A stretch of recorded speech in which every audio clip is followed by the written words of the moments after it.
నిన్న జరిగిన పోలింగ్లో రాష్ట్ర వ్యాప్తంగా ప్రజలందరూ స్వచ్ఛందంగా తరలి వచ్చి ఒక జాతరలాగా మన పోలింగ్ స్టేషన్లో వాళ్ళు క్యూలో దాదాపు గంటల కొద్ది నిలబడి ఓటేసేటువంటి ప్రయత్నం చేయడం జరిగింది.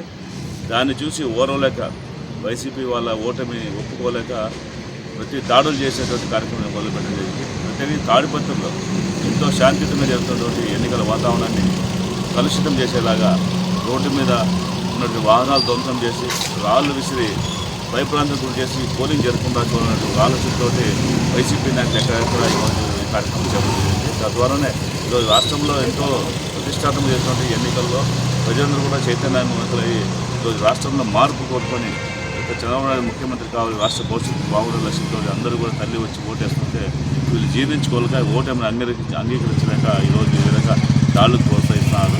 ఖచ్చితంగా మేమందరూ కూడా తెలుగుదేశం పార్టీ ఖండిస్తున్నాము. అదేవిధంగా ఈరోజు తాడిపత్రితో పాటు కళ్యాణపురం ప్రాంతంలోనూ అదేవిధంగా పుట్లూరు మండలంలో కూడా కొన్ని ప్రాంతాల్లో కూడా ఈ దాడులు ఈరోజు చేపట్టడం జరుగుతూ ఉంది. అదేవిధంగా అనంతపురం నాయకనగర్లో కూడా అనేక రకాల ఇబ్బందులు చేసి పోలింగ్ బూత్ని క్యాప్చర్ చేసేటువంటి ప్రయత్నం చేయబోతున్నారు. ఈ విషయాన్ని నిన్ననే ఎలక్షన్ కమిషన్ దృష్టికి తీసుకోవడం జరిగింది.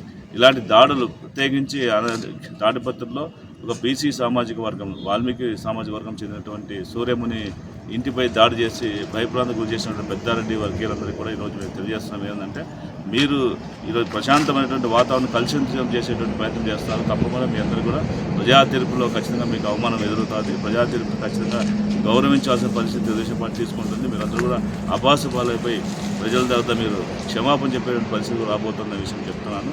ఎప్పటికైనా సరే ప్రశాంతమైన వాతావరణాన్ని కోరుకునేటువంటి ప్రజలందరూ అనంతపురం ప్రజలందరూ కూడా ఉన్నారు.